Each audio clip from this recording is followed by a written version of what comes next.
नमस्ते। आज के इस विश्लेषण में हम एक बेहद दिलचस्प और गेम चेंजिंग टॉपिक पर बात करने वाले हैं। जरा सोचिए, जापान जो अपनी डिफेंस तकनीक को लेकर बहुत ही सीक्रेट रहता है, वो अपने सबसे सुरक्षित और गुप्त मोगामी स्टेल्थ फ्रिगेट के डिजाइन को शेयर करने जा रहा है। ये कोई छोटी बात नहीं है। डिफेंस एनालिस्ट की नजरें इस पर टिकी हैं और आज हम इसी अभूतपूर्व कदम के पीछे की पूरी कहानी डिकोड करेंगे। तो सबसे बड़ा सवाल जो दिमाग में आता है वो ये है कि आखिर जापान अपने इस टॉप सीक्रेट युद्धपोत का डिजाइन भारत को क्यों दे रहा है। मतलब ऐसा रोज रोज तो नहीं होता, राइट?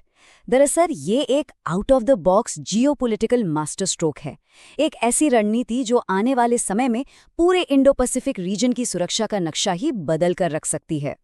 तो चलिए इसमें गहराई से उतरते हैं और इस मास्टर प्लान को डीकोड करते हैं। हम बात करेंगे इंडो पैसिफिक युद्ध की चुनौतियों की, मॉगमी फ्रिगेट की खासियतों की, फिर देखेंगे कि नौसैनिक इंटरऑपरेबिलिटी में कितनी ताकत है, बदलते सुरक्षा गठबंधनों पर नजर डालेंगे और आखिर में समझेंगे क्षेत्रीय रक्षा जरूरतों को। ये देखना वाकई रोमांचक है कि कैसे सिर्फ एक युद्धपोत का डिजाइन पूरे इलाके की तस्वीर बदल सकता है। सबसे पहले बात करते हैं हमारी पहली कड़ी की, इंडो पैसिफिक युद्ध की चुनौती। जापानी रणनीतिकारों ने आखिर किन भौगोलिक और रणनीतिक समस्याओं को भांपा है? जापानी थिंक टैंक्स का जो एनालिसिस है वो काफ़ी चौंकाने वाला है। उनका मानना है कि अगर इंडो पैसिफिक में कोई भी बड़ा टकराव होता है तो वो कोई हफ्तों की बात नहीं होगी, वो कम से कम 1 या 2 साल तक खिंचने वाली लंबी लड़ाई होगी। जरा मैप की तरफ ध्यान दीजिए। मलक्का, जलडमरू मध्य और दक्षिण चीन सागर जैसे बेहद अहम चोक पॉइंट्स को ब्लॉक करने की कोशिशें होंगी। अब सोचिए, इतने बड़े समुद्री इलाके में सालों तक लड़ाई लड़ने के लिए कितने बड़े पैमाने पर रसद और हथियारों की सप्लाई चाहिए होगी। ये अपने आप में एक बहुत बड़ी चुनौती है। अब आते हैं हमारे दूसरे पॉइंट पर, मोगमी क्लास फ्रिगेट की खासियतें। इस लंबे लड़ाई के खतरे से निपटने के लिए आखिर किस तरह के हार्डवेयर की जरूरत है? अब इस जानकारी के बारे में जो सबसे दिलचस्प बात है वो है ये नंबर, $500 मिलियन। जी हाँ, ये सिर्फ एक मोगमी क्लास फ्रिगेट की अनुमानित लागत है। ये कोई आम जहाज नहीं है, बल्कि एक बिल्कुल ही अत्याधुनिक state of the art stealth frigate है। इतनी बड़ी कीमत सीधे तौर पर इसकी बेजोड़ क्षमताओं और एडवांस तकनीक की गवाही देती है। लेकिन रुकिए, ये $500 मिलियन सिर्फ दुश्मन के रडार से बचने के लिए नहीं हैं। इसके हथियारों का जखीरा देखिए, एंटी शिप मिसाइलें, एंटी एयरक्राफ्ट मिसाइलें और टॉर्पीडो। बिल्कुल, ये पूरी तरह से एक लीथल पैकेज है। ये घातक हथियार मोगमी को उस लंबी अवधि के समुद्री युद्ध में टिके रहने की भरपूर ताकत देते हैं। इतिहास गवाह है कि जापान कभी भी घातक हथियार निर्यात नहीं करता था, लेकिन अब वे अपनी इस हाई एंड और मारक तकनीक को साझा करने के लिए तैयार हैं। ये सच में एक बहुत बड़ा बदलाव है। तो चलिए आगे बढ़ते हैं पॉइंट नंबर 3 पर, नौसैनिक इंटरऑपरेबिलिटी की ताकत।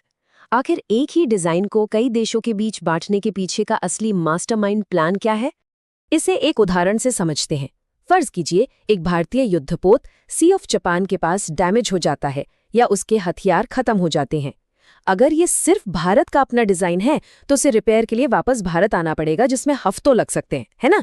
लेकिन अगर भारत, जापान और ऑस्ट्रेलिया तीनों एक ही मोगमी डिजाइन का इस्तेमाल कर रहे हों तो क्या होगा? वो डैमेज हुआ जहाज सीधे जापान या ऑस्ट्रेलिया की किसी भी सहयोगी बंदरगाह पर जाकर रुक सकता है। क्योंकि पुर्जे और डिजाइन बिल्कुल एक जैसे हैं, इसलिए उसकी मरम्मत और हथियारों की रीसप्लाई तुरंत हो जाएगी, कोई रुकावट नहीं। ये इन तीनों नौसेनाओं को मिलाकर एक बेहद पावरफुल और साझा फोर्स बना देता है। अब नजर डालते हैं हमारे चौथे पॉइंट पर, बदलते भू राजनीतिक सुरक्षा गठबंधन। ये एक जैसा हार्डवेयर कैसे एक नया आत्मनिर्भर रक्षा त्रिकोण यानी डिफेंस ट्रायंगल बना रहा है। हाल ही में जो कुछ भी हुआ है उसकी टाइमलाइन को ट्रैक करना काफी मजेदार है। देखिए, जापान बड़ी तेजी से अपने पुराने शांतिवादी संविधान से आगे बढ़ रहा है। इसी सिलसिले में 18 अप्रैल को ही ऑस्ट्रेलिया के साथ 3 जापानी युद्धपोत बेड़े देने का एक बड़ा करार हुआ है। और अब भारत को पूरा का पूरा मोगमी डिजाइन ऑफर किया गया है। ये सब बिल्कुल साफ साफ दिखाता है कि जापान इस इलाके में एक मजबूत और सॉलिड डिफेंस फ्रंट तैयार करने के लिए कितने एग्रेसिव तरीके से काम कर रहा है। और इस नए मोर्चे में आपसी भरोसे का लेवल क्या है, ये आप इस स्टेटमेंट से समझ सकते हैं। ऑस्ट्रेलियाई लीडरशिप ने कहा है, दुनिया में ऐसा कोई देश नहीं है जिसके साथ हमारा जापान से अधिक रणनीतिक गठबंधन हो और जो पूर्ण विश्वास पर आधारित हो। ये कोई मामूली बयान नहीं है। ये दिखाता है कि इस इलाके में रक्षा के क्षेत्र में कितनी गहरी और अभूतपूर्व पार्टनरशिप बन रही है। और ये बात बहुत ही शानदार तरीके से दर्शाती है कि चीजें कितनी बदल गई हैं। इतिहास पर गौर करें तो इन देशों ने सुरक्षा के लिए हमेशा प्रशांत महासागर के पार से आने वाली अमेरिकी मदद पर भरोसा किया है। लेकिन हमारे सोर्सेज का जो एनालिसिस है वो ये बताता है कि मौजूदा अंतर्राष्ट्रीय हालात और बदलती विदेश नीतियों के चलते अमेरिका की रिलायबिलिटी को लेकर थोड़ी अनिश्चितता आ गई है। इसका सीधा सा मतलब ये है कि अब क्षेत्रीय देश ये समझ गए हैं कि वो अपनी पूरी सुरक्षा का जिम्मा किसी एक बाहरी ताकत पर नहीं छोड़ सकते। इसीलिए वे एक लोकल डिफेंस ट्रायंगल बनाकर अपनी खुद की ताकत बढ़ाने पर जोर दे रहे हैं। तो अब हम आते हैं अपने आखिरी हिस्से पर, पॉइंट नंबर 5, क्षेत्रीय रक्षा जरूरतों का मूल्यांकन। इस ग्रैंड विजन के सामने अब कौन सी व्यवहारिक चुनौतियां हैं? आपने वो कहावत तो सुनी होगी ना कि असली पेच हमेशा बारीकियों में फंसा होता है। The devil is in the details. यहां भी बिल्कुल वैसा ही है। मोगमी का ये मास्टर प्लान सुनने में तो बहुत शानदार लगता है, लेकिन कुछ प्रैक्टिकल सवाल अभी भी खड़े हैं, जैसे कि जापान असल में कितनी टेक्नोलॉजी ट्रांसफर करेगा? क्या वो पूरी तकनीक देंगे? और उससे भी बड़ा सवाल, क्या ये जापानीज डिजाइन हमारे अपने लोकल खतरों जैसे कि भारतीय उपमहाद्वीप की चुनौतियों के लिए एकदम फिट बैठेगा?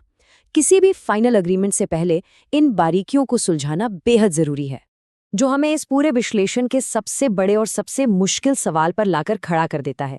क्या किसी देश को एक ऐसे विदेशी डिजाइन पर $500 मिलियन का भारी निवेश करना चाहिए जो उसे ग्लोबल अलायंस का हिस्सा तो बनाता है, लेकिन शायद उसकी हर लोकल जरूरत पूरी ना करे?